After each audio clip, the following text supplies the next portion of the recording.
Hay una de las grandes preguntas que podemos hacernos o que muchos cristianos se hacen, ¿no? ¿Qué pasa con aquellas personas que nunca escucharon el Evangelio? ¿Sí? ¿Qué pasa con aquellas personas que están en el medio de la selva, que están en un lugar inhóspito, ¿sí? Un lugar en el que nunca ha llegado la palabra? ¿Qué pasará con esas personas? ¿Cómo será el juicio de Dios para con ellos? ¿Sí? En esta mañana vamos a continuar con el tema el juicio de Dios, el justo juicio de Dios, mostrando de que el tema central de toda esta porción que nosotros venimos viendo es que algún día todos, absolutamente todos, vamos a comparecer ante Dios para darle cuenta. Toda persona va a terminar ante su tribunal, toda alma va a comparecer ante el juicio de Dios. ¿Sí? Y leemos desde el último versículo que había quedado, el 11, volvemos a leer, dice, porque da sentido a lo que viene. Romanos 2, capítulo 11, versículo 11, perdón. Dice, porque no hay acepción de personas para con Dios. ¿Por qué no hay acepción? Porque todos los que sin ley han pecado, sin ley también perecerán, y todos los que bajo la ley han pecado, por la ley serán juzgados. Porque no son los oidores de la ley los justos ante Dios, sino los hacedores de la ley serán justificados. Porque cuando los gentiles que no tienen ley hacen por naturaleza lo que es de la ley, estos, aunque no tengan ley, son leyes para sí mismos. Mostrando la obra de la ley escrita en sus corazones, dando testimonio su conciencia y acusándoles o defendiéndoles sus razonamientos. En el día en que Dios juzgará por Jesucristo los secretos de los hombres conforme a mi evangelio. Hasta ahí la porción donde vamos a llegar. Y el primer punto que vamos a ver es la imparcialidad de Dios, ¿sí?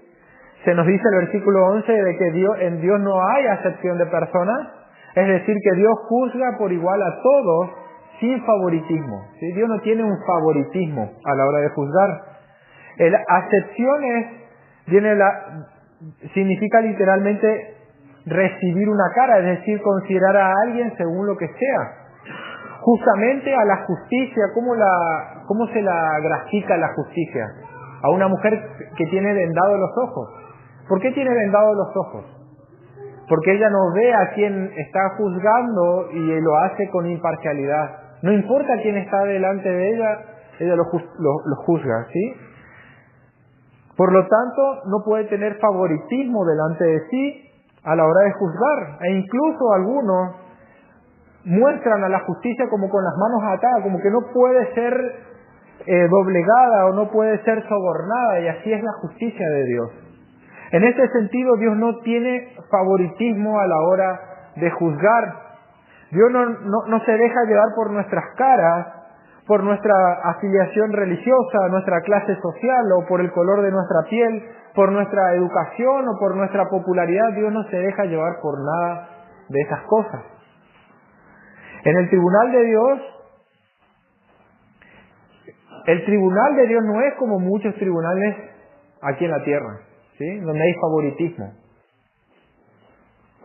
Por ser cierta persona de prominencia política o por ser de tanta plata, el juicio queda archivado. O los jueces son sobornados, ¿sí? No tratando con parcialidad, no tratando con cierta parcialidad, y haciendo una acepción de personas. El tribunal de Dios no es así. Dios fue imparcial con Lucifer, ¿sí? Recordemos que él fue el ser creado más maravilloso que existía, ¿sí? Todo el esplendor y cómo el Señor lo manifiesta de la belleza, pero eso terminó llevándolo a él al orgullo. Y esa rebelión de Lucifer, Dios no lo tomó como, yo tengo un favoritismo con él porque lo hice tan lindo. Fue grande su rebelión y será grande su castigo, ¿sí? Nadie será tan severamente castigado como él por la posición que él ocupó. Que Dios sea imparcial no quiere decir que todos van a recibir la misma condenación, ¿sí? Porque en ese sentido, Dios no es que tiene un trato igualitario, ¿sí? No es que no importa lo que vos hagas, vos vas a ser igualmente condenado. Eso es un trato igualitario, ¿sí? Y eso es, Dios sería imparcial en ese caso, y Dios sería injusto a la hora de juzgar. Lucifer, como dijimos, la criatura de mayor posición recibirá la mayor condenación, ¿sí? Satanás recibirá el castigo más grande que cualquier otra criatura por la posición. Entonces, estamos diciendo que el juicio de Dios va a ser diferente para cada uno. Aunque Dios sea imparcial, es que Dios no tiene preferencia. Imaginémonos un juez terrenal que sea imparcial. Si es imparcial, va a juzgar de acuerdo a la gravedad de la situación o de acuerdo a la posición, en el sentido de mayor o menor responsabilidad, no en el sentido de mayor o menor favoritismo, ¿sí? Mayor posición, mayor responsabilidad. Y el grado de conocimiento que tengamos va a ser la medida en base a la cual también vamos a ser juzgados, o la humanidad va a ser juzgada, de acuerdo al conocimiento o la luz que hayan recibido del Señor, ¿sí? Entonces, en el segundo punto vamos a ver que no solamente Dios es imparcial, sino que también hay distintos grados de condenación. Y quiero que me acompañen en Mateo capítulo 11, perdón.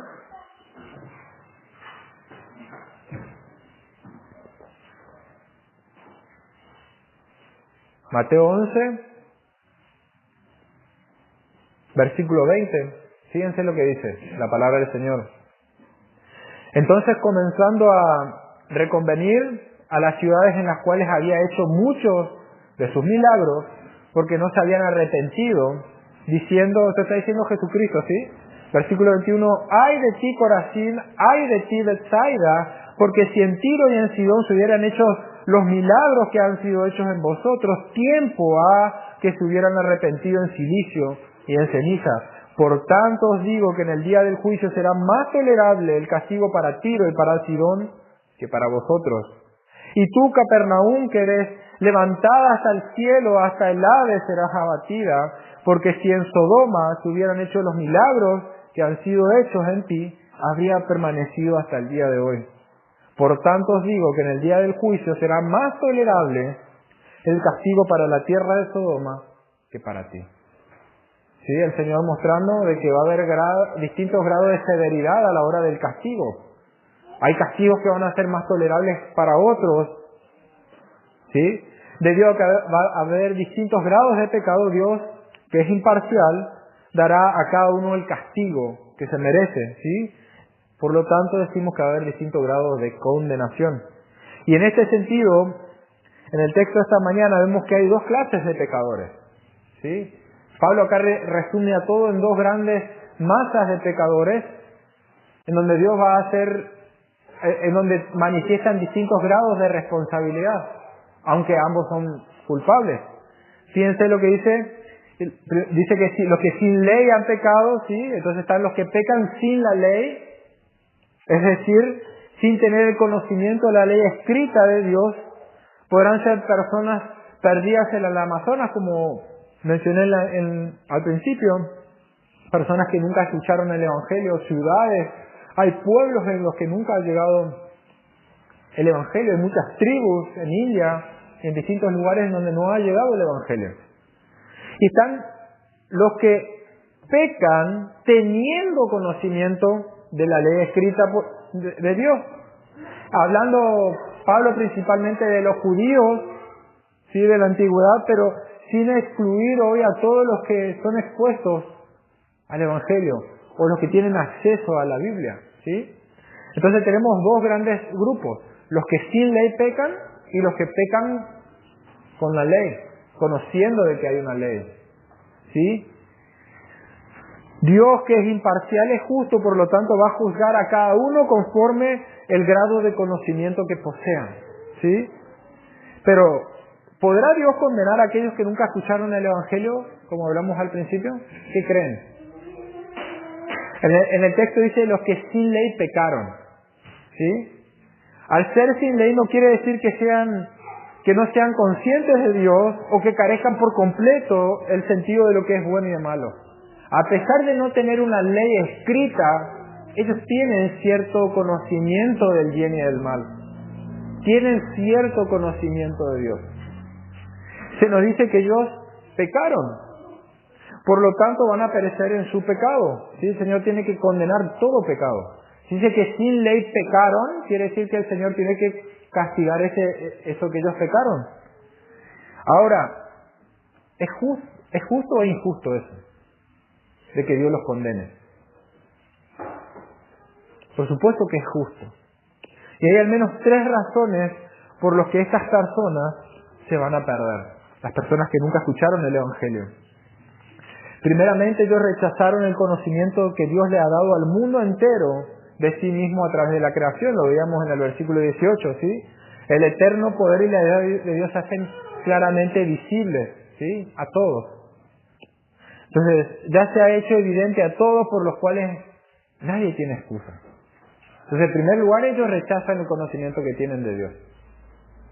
En segundo lugar, Dios ha puesto en todo hombre un sentido moral interno que es conforme a los dictados de la ley, aunque se encuentre distorsionado por el pecado, todo ser humano tiene un grado o un sentido de moralidad, ¿sí? Muestran las obras de la ley escrita en su corazón. No es que tengan la ley escrita, ellos no saben a la perfección la ley, pero sí tienen las obras de la ley, ellos saben las consecuencias de la ley. Ellos saben a grandes rasgos que hay cosas que están bien y hay cosas que están mal. Si prestamos nosotros atención en todas las culturas del mundo, vamos a ver que a grandes rasgos se condenan las mismas cosas. ¿Y eso por qué? Se condena el robo, se condena el asesinato, ¿sí? el faltarle respeto a los padres. Vamos a ver en un gran sentido todas las culturas, por más alejadas que estén de la civilización o por más pervertidas que estén, en cierto grado muestran esas similitudes a la hora de establecer sus leyes.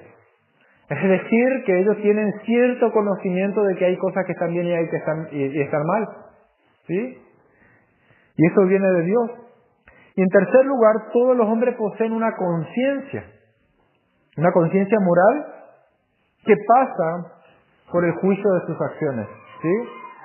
Es decir, que todos tienen un sentido de culpa a la hora de actuar y hacer algo que está mal. Aunque por supuesto, ese sentido de culpa, esa conciencia se va acallando, como pasa también en los cristianos, cuando cedemos ante ciertos pecados, nuestra conciencia se va volviendo más insensible. En el mundo pasa así, ¿sí? Ellos se entregan a la maldad, se entregan al pecado y su conciencia ya no les comienza a acusar. Comienzan a justificarse y luego primero lo que estaba mal, luego pasa a no estar mal y a encontrar un justificativo por qué lo hacen. Entonces, los paganos, aquellos que no creen en Cristo, no es que se van a perder por meramente no creer en Cristo, ellos se van a perder por sus pecados. Ellos ya están en condenación, ya están en pecado, están perdidos. Y no es que el Señor los va a castigar por no creer, sino que ellos ya están siendo condenados. Cristo vino a salvar. Si se pierden, entonces es porque a pesar del conocimiento que ellos tienen de Dios, ese conocimiento innato que tienen, a pesar de que sus conciencias les advierte que está mal, ellos lo hacen. Por eso en Romanos 1:32, al final del capítulo anterior habíamos visto que quienes habiendo entendido el juicio de Dios, hablando de aquellos que no tenían la ley escrita, ¿sí?, que los que practican tales cosas son dignos de muerte, no solamente las hacen, sino que también se complacen en los que la practican. Y está hablando de personas que no tuvieron la ley escrita, que entendiendo que ciertas cosas están mal, aún así no solo las hacen, sino que se complacen en los que las practican.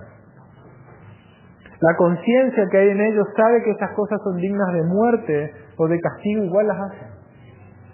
Entonces todos los hombres que sean condenados van a ser condenados por sus pecados. Fíjense que dice los que sin ley pecaron sin ley, ¿qué? Van a perecer. No dice que lo que sin ley, porque después leemos más adelante que la ley o lo justifica o lo condena, ¿sí? La conciencia, pero nunca está dando la posibilidad de que aquellos que nunca escucharon el Evangelio, puede ser que hicieron cosas buenas durante toda su vida y sean salvos. Porque no hay hombre que no peque, nos dice las Escrituras, y aquel que dice que no tiene pecado le hace a Dios mentiroso. Entonces, es decir, todo ser humano ha pecado y por lo tanto todos estamos expuestos al castigo, y es lo que Pablo está haciendo acá. Pablo está buscando dejar a todos sin excusa. Entonces bien se dice que sin pecado van a perecer, no dice que sin ley pecaron y pueden ser salvados, no, sin ley van a perecer. Es decir, a pesar de que no tener el conocimiento de la ley escrita, aún así ellos son transgresores de la ley. Fíjense en el Antiguo Testamento también que había distintos tipos de ofrendas por los pecados, y había una ofrenda que era para los pecados de ignorancia, ¿sí? de yerro, de no haber sabido, o quizás no tenido la culpa, o no haber sabido, y era pecado. ¿Cuánto más esto? O sea, la ignorancia no es que te exime del pecado, es más, la ignorancia misma es pecado. Por tanto, dice que pecaron y van a ser condenados, aunque van a ser juzgados conforme al conocimiento que ellos limitado que tuvieron de Dios, aún así ese conocimiento los va a condenar. De por sí todo ser humano tiene la revelación natural de Dios a través de la creación, tienen el testimonio de lo que está bien y está mal en sus corazones y en su conciencia, por lo tanto son culpables y responsables, ¿sí? Y cuando dice que van a perecer, no quiere decir que simplemente van a dejar de ser. La palabra, o que van a dejar de existir, o que van a ser meramente aniquilados. La palabra perecer se refiere cuando algo se arruina y pierde el sentido, ¿sí? No puede utilizarse con el propósito para el cual fue creado, ¿sí? Cuando un objeto perece, pierde la capacidad para usarlo con el fin con el cual fue creado, ¿sí? Esas personas van a perecer. Es con ese término que Cristo se refiere a aquellos que van a ser lanzados al infierno, como lo menciona Mateo, ¿sí? El infierno no es un lugar o un estado de la nada en donde no habrá conciencia, ¿sí? O en un estado de una existencia inconsciente, sino que es un lugar de una muerte eterna, donde en Mateo nos muestra que va a ser el lloro y el crujir de dientes. Un lugar de tormento, un lugar de sufrimiento. Es decir, que aquellos que nunca escucharon de Cristo serán condenados, aunque su tribulación y su angustia sean menores que aquellos que han escuchado, aún así serán castigados. Aún así el castigo más leve será tormento eterno. Me imagino muchos ahí condenados preguntando y reclamando por qué no hubo quien les predique. Lucas 12, versículo 47 y 48, en la Nueva Traducción Viviente les leo, dice: y un siervo que sabe lo que su amo quiere, pero no se prepara ni cumple las instrucciones, será severamente castigado. Pero alguien que no lo sabe y hace algo malo, será castigado levemente. Alguien a quien se le ha dado mucho, mucho se le pedirá a cambio, y a alguien a quien se le ha confiado mucho, aún más se le exigirá, ¿sí? Fíjense, el que sabe y no se preparó va a recibir mayor castigo que aquel que no sabía. Pablo dice que por ignorancia pecó anteriormente, antes de venir al camino, pero eso no lo exime de culpa. Aunque el castigo será más leve, será terrible, podemos ver que habrá diferentes grados de castigo según el conocimiento que cada uno posea. Eso nos muestra también Lucas, nos muestra Mateo, nos está mostrando acá Romanos, que va a haber diferentes grados de condenación. En nuestra era, el conocimiento que nosotros podemos llegar a alcanzar de Dios es mucho mayor que el que había en aquel entonces. Hoy con la revelación plena de Dios, a través del Nuevo Testamento, nosotros podemos llegar a un mayor grado de conocimiento. Por lo tanto, hoy las personas van a estar expuestas a un mayor grado de condenación que en aquel tiempo. Y es terrible. Nosotros lo miramos Como que el Señor tuvo misericordia, pero nosotros estábamos en la misma condición. Por estar en Cristo, solamente es que podemos alcanzar el perdón, pero no estábamos exentos de esa masa de pecadores.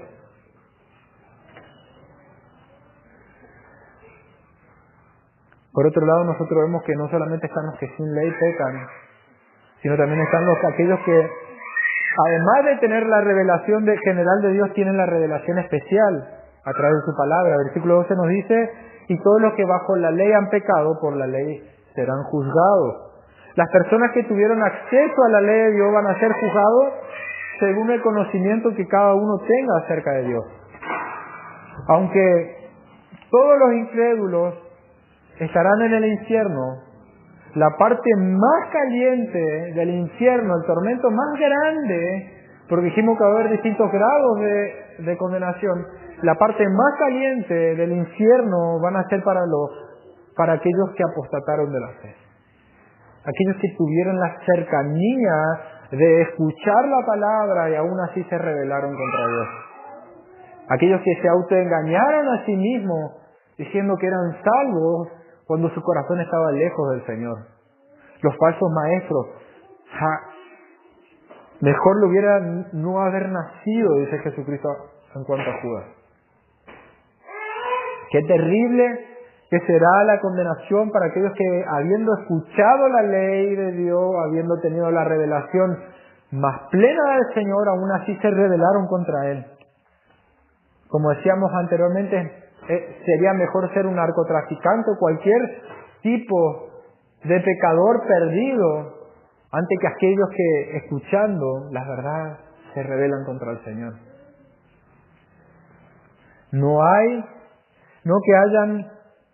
Fíjense que los apóstatas no es que hayan perdido su salvación, sino que nunca lo fueron, ¿sí? Estando con nosotros no eran de nosotros, porque si hubiesen sido de nosotros hubiesen permanecido con nosotros. No son, no están. No todo es trigo, hay trigo y cizaña, dijo el Señor, pero dejen hasta el fin de los tiempos, donde el Señor va a recoger el trigo y apartará la cizaña. Aunque gustaron esas personas el don celestial, fueron partícipes de las bendiciones de escuchar la palabra del Señor, de ver el obrar del Espíritu Santo, como salvaba a pecadores, como convencía a pecadores, como los rescataba de sus pecados, transformaba su vida, aún así habiendo gustado del don celestial, habiendo sido testigos, no quisieron obedecer al Señor. Y Hebreos 10:26 dice: porque si pecáramos voluntariamente después de haber recibido el conocimiento de la verdad, ya no queda más sacrificio para los pecados, sino una horrenda expectación de juicio y de hervor de fuego que ha de devorar a los adversarios. El que viola la ley de Moisés por el testimonio de 2 o 3 testigos muera irrevisiblemente. ¿Cuánto mayor castigo pensáis que merecerá el que pisotee al Hijo de Dios y tuviere por inmunda la sangre del pacto en la cual fue santificado e hiciere afrenta al Espíritu de gracia? Pues conocemos al que dijo: mía es la venganza, yo daré el pago, dice el Señor, y otra vez el Señor juzgará a su pueblo. Horrenda cosa es caer en manos del Dios vivo. Ay, ay, ay, aquellos que se rebelaron contra el Señor. Ay de aquellos falsos profetas o falsos maestros. Horrenda cosa va a ser cuando caigan en manos del Señor. Por lo tanto, aunque tener la oportunidad de escuchar la palabra de Dios es de una gran y suma ventaja más que el resto, es también mayor responsabilidad. Van a recibir mayor condenación. En tercer lugar, vemos de que el conocimiento no justifica a nadie. El conocimiento no justifica. Fíjense, Romanos 2:6 nos había dicho que el cual le va a pagar a cada uno conforme a su obra.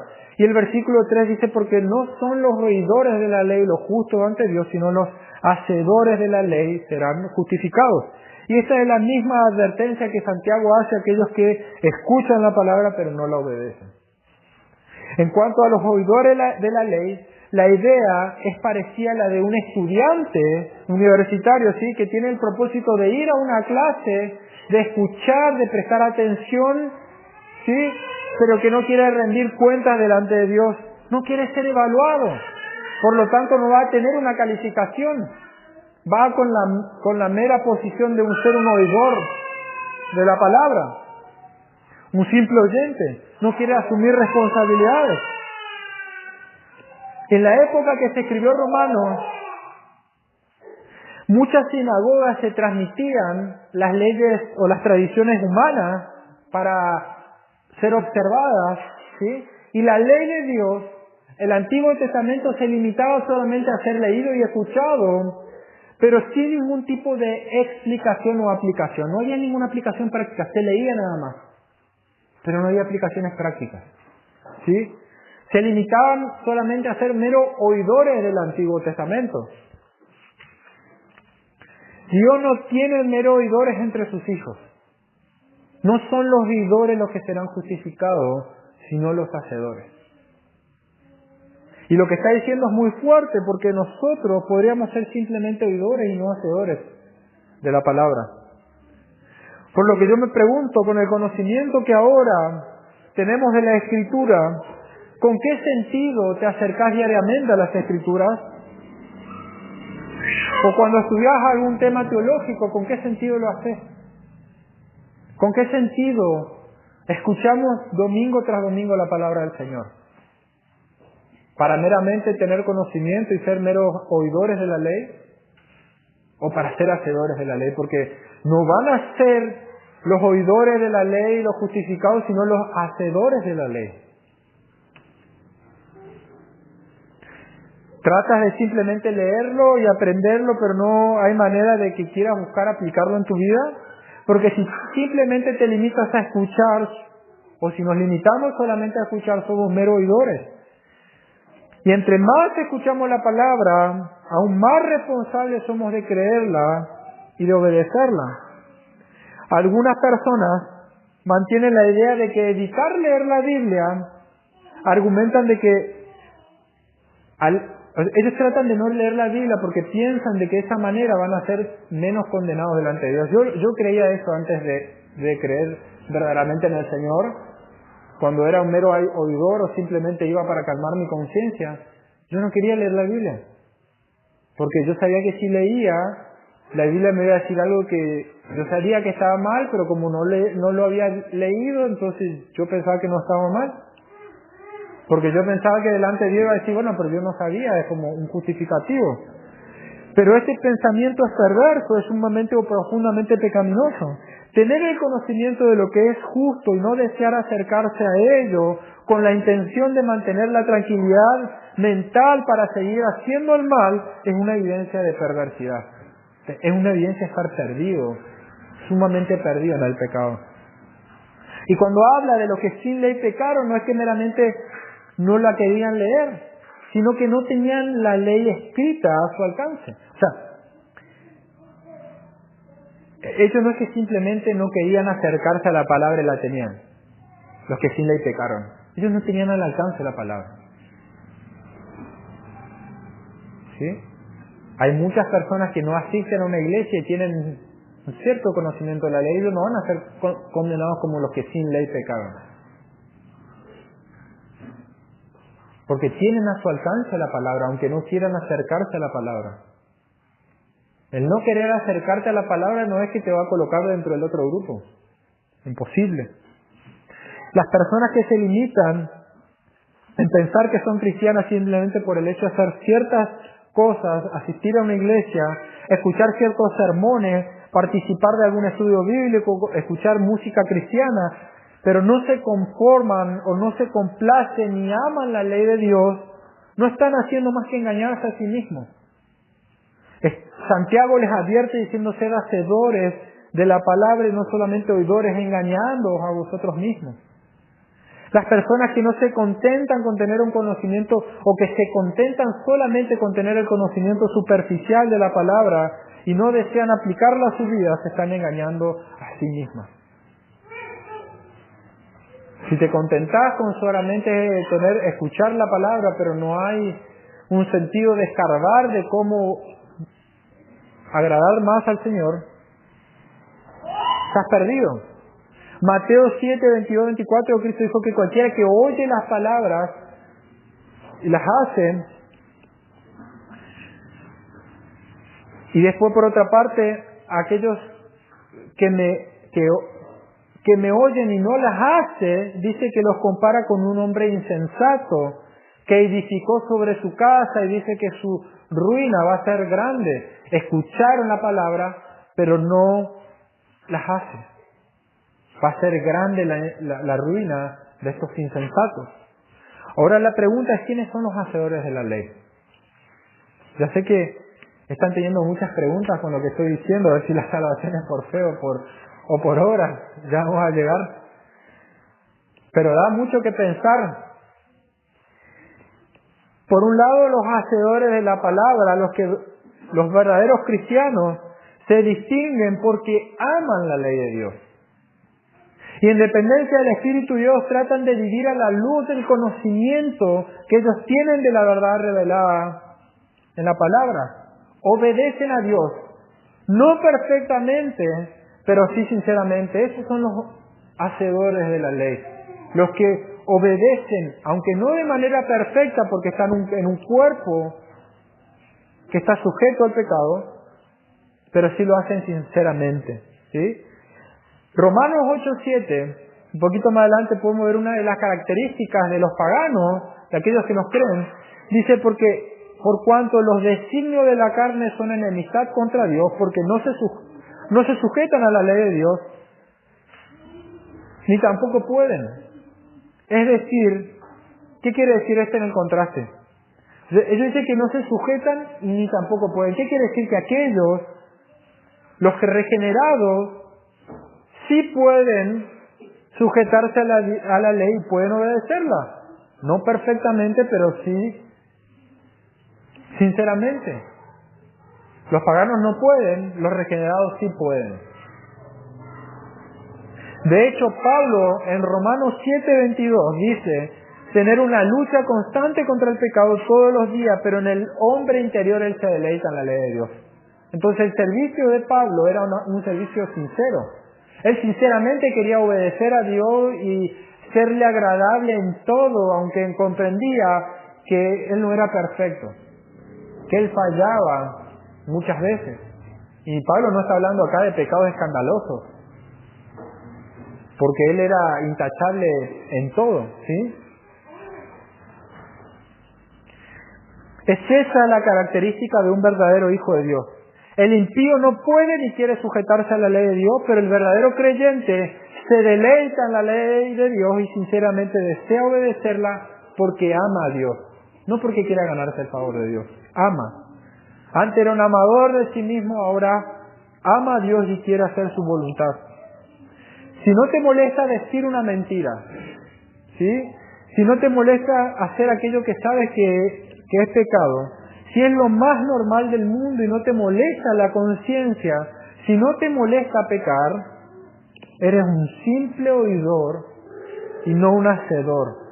Si sabes que algo está mal y te da lo mismo obedecer o no obedecer, tú no amas a Dios.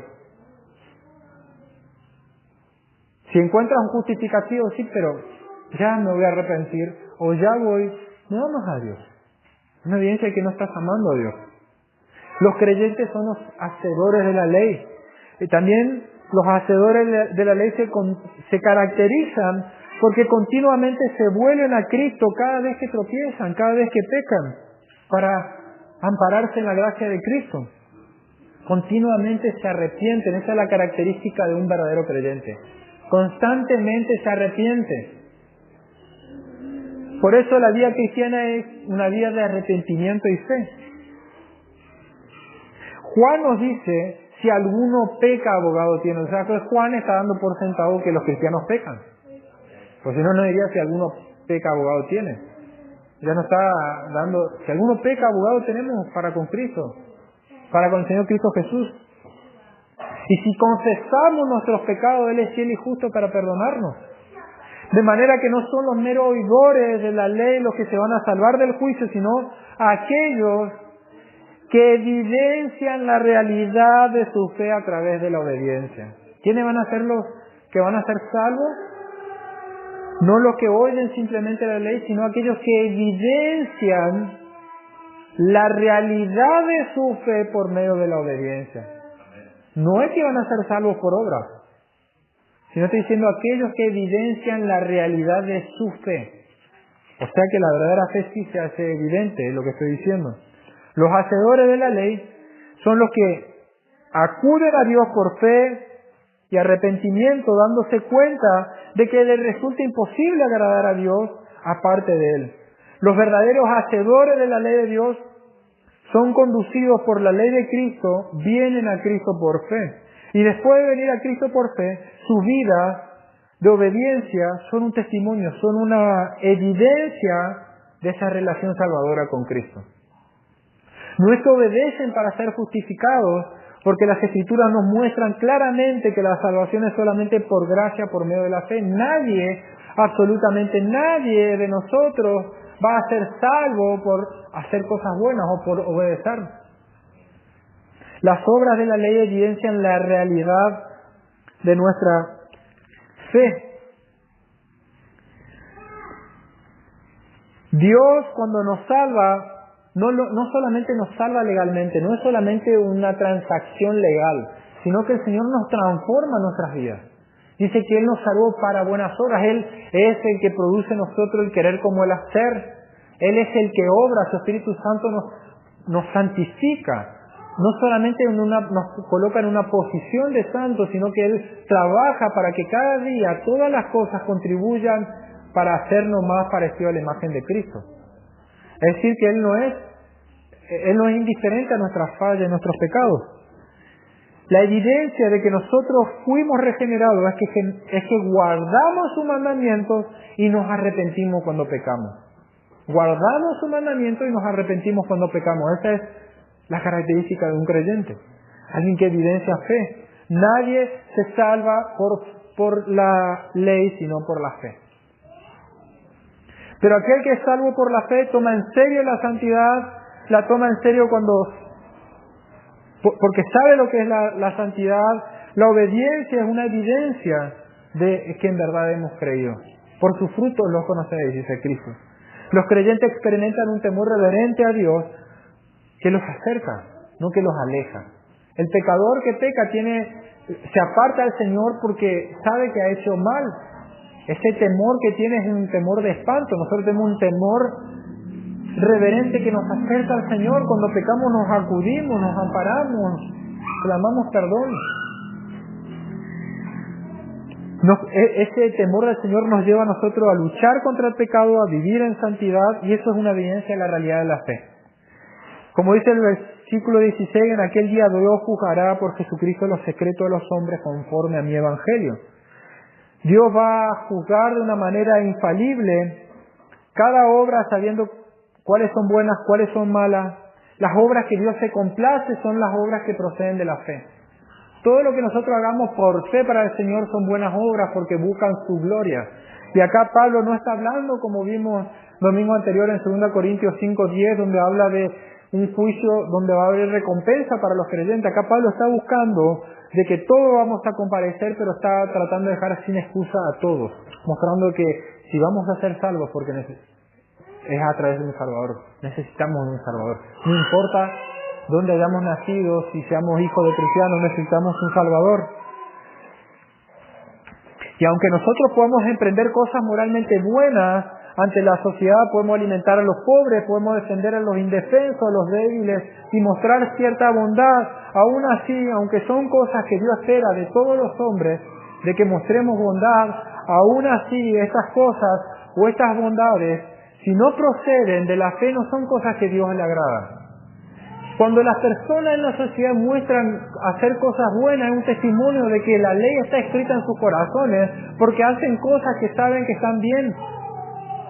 Aunque en la profundidad Dios no se complace porque no proceden de la fe, Dios el día de mañana va a juzgar sus obras, porque a pesar de haber sido hechas buenas para todos, Dios va a revelar la intención de su corazón. Solamente aquellas obras que proceden de la fe que buscan glorificarle a Dios, Dios se complace en aceptarlas como agradables, y sabemos que solamente Dios puede aceptar esas ofrendas o esas obras aquellos que están en Cristo Jesús, aquellos que han sido limpiados de sus pecados y han sido restituidos en su relación con Él. Dios no se complace en la ofrenda de los paganos o de los inconversos. Dios no se deleita en la bondad que puedan mostrar. Pero esto también es una fuerte advertencia para nosotros. Porque los pecadores saben y hacen bien porque saben que la ley está escrita en sus corazones. Pero nosotros, teniendo el conocimiento de la ley, aún mayor responsabilidad tenemos. No que sea la tarea de la iglesia hacer obras de caridad, pero sí como cristianos, sí como ciudadanos tenemos ciertas responsabilidades ante la sociedad. No es tarea de la iglesia involucrarse en la política, pero puede ser nuestra tarea como ciudadanos. No estamos ajenos a la sociedad. Y quizás muchas obras que hagamos de beneficencia puedan ser una puerta de entrada para que las personas puedan estar predispuestas a escuchar la palabra del Señor. Las personas están perdidas en su delito y pecado, y eso tiene que alarmarnos. Los que no escuchan el Evangelio están perdidos. Y nosotros muchas veces estamos insensibles sabiendo que están yendo a la condenación. Solo Cristo puede salvarlos, pero ¿cómo van a creer si no hay quien les predique? ¿Cómo van a creer si nosotros no les predicamos? Porque ese texto queda muy lindo cuando decimos no hay quien les predica. ¿Cómo se van a salvar si nosotros no les predicamos? ¿Cómo piensan ustedes que se van a salvar? Si la salvación es solamente por la fe. ¿Cómo van a poder creer ellos si nosotros no les predicamos? ¿Cómo se van a salvar en el medio de la India las personas si nosotros no les predicamos? O los que están al lado nuestro, nuestros vecinos, no les predicamos, ¿cómo van a ser salvos? Una vida, finalmente, lo que nosotros hagamos, hagámoslo por fe, con buena intención, sabiendo que aquel día Dios va a manifestar los secretos de los corazones. Es decir, toda persona, por más que la veamos moralmente correcta, necesitan de Cristo. Una vida redimida, por otro lado podemos ver que una vida redimida va a producir un estilo de vida santo. Si una vida no refleja un estilo de vida santo, no puede pretender tener vida eterna. La vida recta, que puede provenir únicamente de una motivación recta, es la prueba que Dios da y que Dios acepta de una salvación genuina. Estos son los que son hacedores de la ley. Por lo que la falta de rectitud, la falta de justicia en la vida es una muestra de perdición. Y es un llamado al arrepentimiento y a la fe. Que el Señor nos ayude con el conocimiento que tenemos, y a pesar de saber que al estar en Cristo ya no tenemos condenación, aún así es una fuerte advertencia para nosotros para no ser meramente oidores de la palabra, sino ser hacedores, porque eso es lo que nos caracteriza a los que hemos sido redimidos. Oramos.